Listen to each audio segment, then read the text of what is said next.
Oui, mes chers amis, bonjour. Donc, je voudrais aujourd'hui revenir sur la crise en Ukraine, hein. Alors, effectivement, bon, les raisons sont multiples. On a beaucoup parlé donc des raisons géopolitiques, économiques, nationalistes, etc. Toutes ces raisons sont plus ou moins vraies, mais en revanche, on a omis de parler de la raison, je crois, qui est fondamentale et qui est un petit peu le soubassement de cette diabolisation des médias internationaux et des démocraties de l'Ouest à l'endroit de M. Poutine. Moi, je crois que la vraie raison fondamentale face à cette satanisation de Poutine, c'est qu'au fond, M. Poutine est le seul président d'un grand pays à avoir le courage de s'opposer frontalement au diktat féministe international et au diktat des lobbies gays. Et cela, c'est insupportable pour la communauté internationale. Je crois que c'est ça la vraie raison. Dans ce même ordre, nous trouvons aussi M. Erdogan en Turquie, qui pourtant a fait un job, je dirais, fantastique, puisque la Turquie, l'économie en Turquie est en plein boom. Monsieur Erdogan a réglé pratiquement d'une façon plus ou moins pacifique le problème turc, donc il a fait un job excellent, et pourtant il est diabolisé. On l'a vu récemment, il y a quelques semaines, on a essayé d'organiser ces fameuses révolutions Facebook de week-end pour le renverser. Ça n'a pas marché. D'ailleurs, ça a marché en Égypte, puisque M. Morsi, qui avait été élu démocratiquement, a été abattu par cette fameuse révolution Facebook, qui a donné un prétexte moral à l'armée pour qu'elle puisse faire son coup d'État. Donc ça a marché en Égypte. En Turquie, ça n'a pas encore fonctionné, mais je pense que ça fonctionnera tôt ou tard. En revanche, en Russie, ça va être plus difficile, et heureusement d'ailleurs. Donc voilà, c'est ça la vraie raison. C'est pas l'indignation face à M. Poutine, elle se trouve là, c'est parce qu'il refuse ce diktat du politiquement correct international, et notamment du féminisme international, qui veut imposer le mariage pour tous, qui est en réalité un désir de propager l'homosexualité pour tous. C'est ça le vrai but du mariage pour tous, c'est un complot biologique contre la vie sur Terre.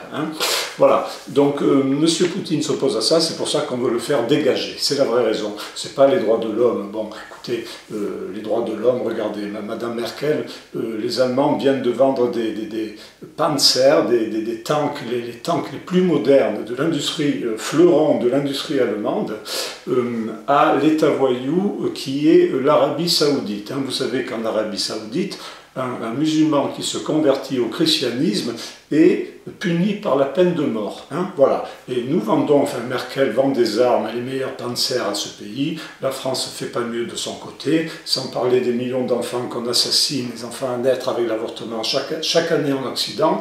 Donc non, c'est pas les droits de l'homme, on s'en fiche complètement. D'ailleurs, le seul pays où on aurait dû intervenir, c'est le Soudan. Vous savez qu'en l'espace des 20 dernières années, maintenant il y a eu la partition du Soudan, qui d'ailleurs ne marche pas, on le voit tous les jours.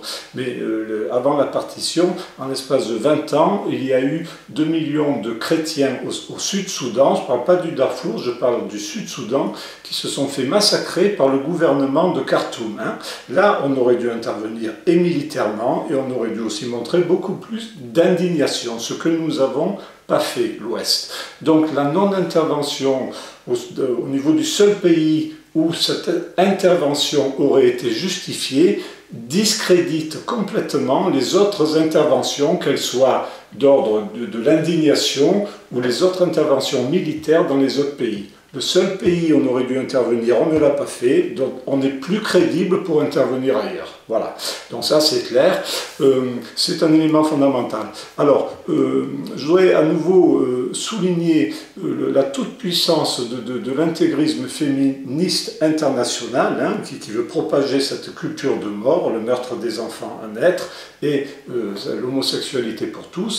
tous, ce fondamentalisme a une puissance inouïe, et il y a un exemple très simple qui le prouve. Lors du premier mandat donc, du président américain, M. Obama, je parle du premier mandat, hein, j'ai le souvenir qu'au tout début, il était contre la légalisation du mariage homosexuel. On l'a oublié, mais oui, Obama était contre la légalisation du mariage gay au début de son premier mandat.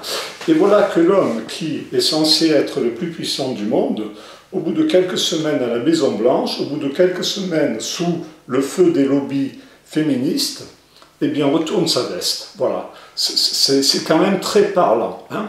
Oui, en réalité, pour en revenir au début de mon propos, la raison de la diabolisation de M. Poutine, c'est qu'il s'oppose frontalement à la dictature du féminisme international et des lobbies gays qui désormais fixent les règles, hein, les critères de valeur planétaires. Et c'est pour cela que Merkel, Hollande, Tartampion veulent se débarrasser de M. Poutine. La raison, elle est là, et c'est la raison fondamentale. Elle n'est pas ailleurs. Après, il y a d'autres raisons géopolitiques qui se greffent là-dessus, bien évidemment. Mais la raison fondamentale, le soubassement essentiel, il est là et il n'est pas ailleurs. Voilà.